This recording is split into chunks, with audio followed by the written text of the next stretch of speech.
Құрметті достар, бүгінгі біздің тігілетін шторымыз подкладпен және кантпен тігілетін болады. Жалпы дайын күйде высота примерно 3:30, 3:35 шамасында. Соңына таман нақтылап өтетін боламын. Ол үшін бізге подкладочный мата мен 7 метр алдым, а лённан 7,20 алдым. Себебі лён всегда үтіктеген кезде өте үлкен көлемде отыратын болады. Кейбір лёндарда 3 см, кейбір лёндарда 10 см отырып жатады, сондықтан да жалпы лёнды 20 см артықтау алдым подкладтан. И еще кантқа біз 1 метр материал алдырдым. Бұл лён тоже. Мынау лён, основасы лён и подкладочный сатин. Кейбір жерде атлас айтып жатады, сатин деп те жатады. Бізде сатин, турецкий жақсы сатин. Енді осыларды кесетін боламыз.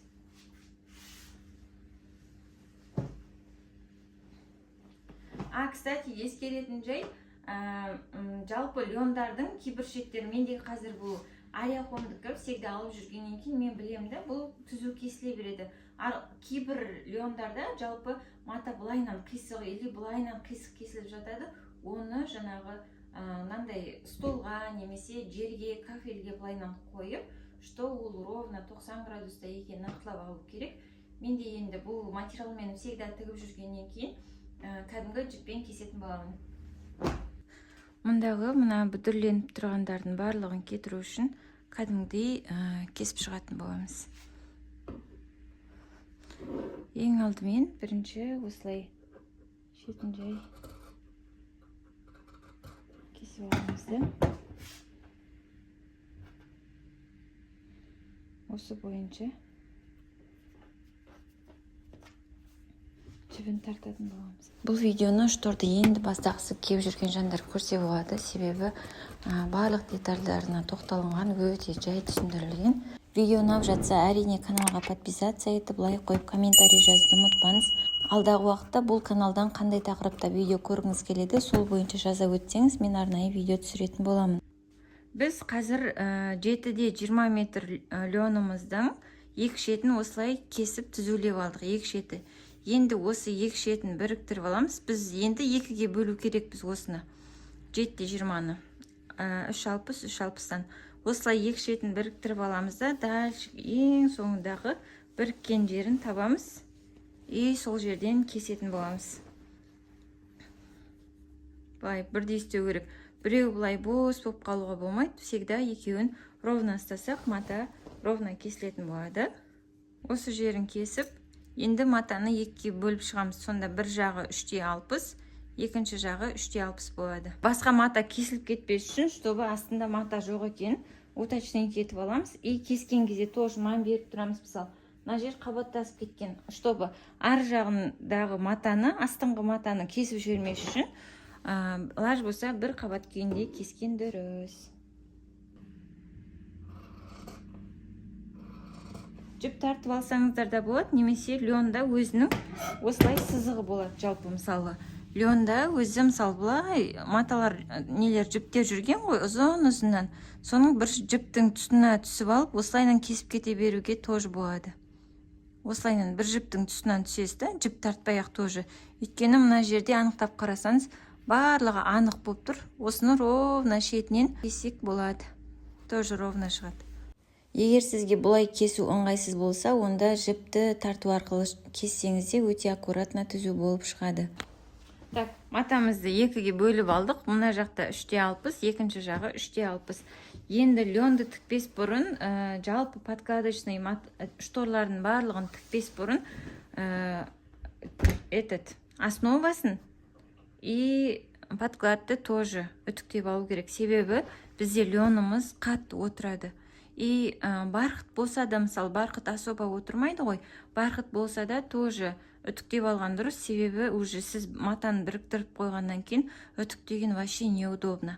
Сондықтан бірінші матаңызды үтіктеп аламыз. Одан кейін әрине біз кромканың барлығын кесіп тастайтын боламыз, себебі лёндарда кромка қатты тартады. Негізі кейбір лёндарда тартпайтын сияқты болып тұрғанымен, үтіктеген кезде уже шеті тартып тұрады. Уже қанша кессеңіз де шеткі жағы қисық болып, үтіктеген кезде де көнбей біртүрлі болып тұрады. Сондықтан да кромканың барлығын сатинде де, льонда да барлығын кесіп тастағаныңыз дұрыс. Келесі кезекте бізде атлас матасы, жалпы өздеріңіз көріп тұрғандай нереально қисық кесілген. Рулонның шеті болуы мүмкін. Енді біз осы жерде ең кішкентай шетін тауып аламыз. Ол бізде где-то осы жерлер сияқты. Енді осы жерлерден жібімізді екі жаққа қарай тартамыз. Вот, сіздерге көрініп тұр ма? Осы жерден біз кесетін боламыз. Осы сызықты, мысалына кішкентай жағында бар ғой, мына жағында жоқ. Енді осы жерден тағы да аламыз. Вот. Енді осыны былай қарай тартамыз.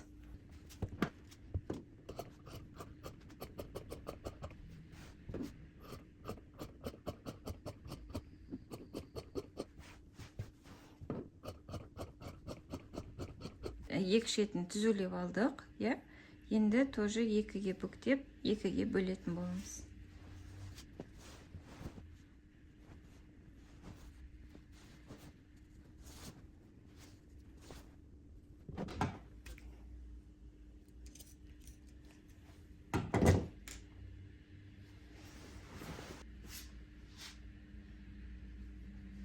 Осы жерден біз екіге бөлетін боламыз. 3/50, 3/50 болады. Жалпы 7 метр еді. Осы жерден екіге бөліп шығамыз.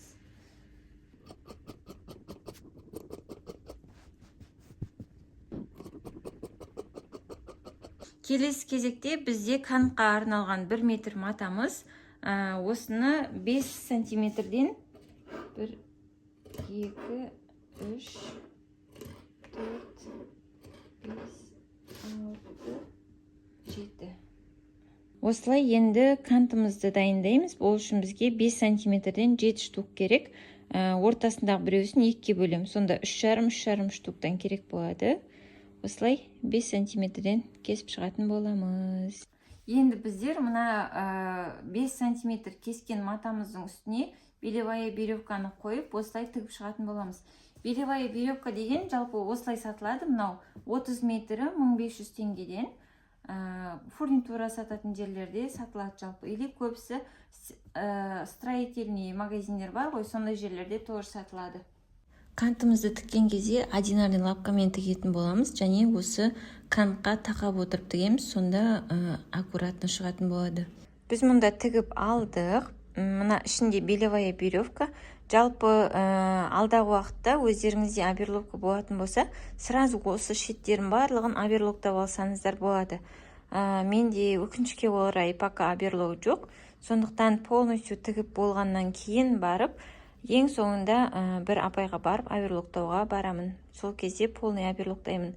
Бірақ мүмкіндік болса, сіздер өздеріңізде оверлок болатын болса, сразу осы күйінде тігіп болғаннан кейін оверлокка жасап алыңыздар.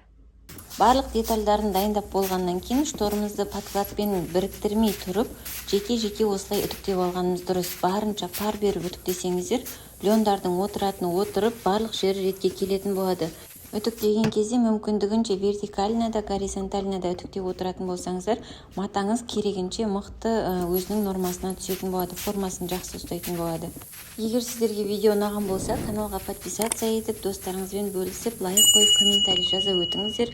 Сіздерден де қолдау күтемін. Сіздерден қолдау жақсы болса, мен де мықты видеоларды түсіргім келеді. Солай бір-бірімізді шабыттандырып отырсақ, нұр үстіне нұр болушы еді.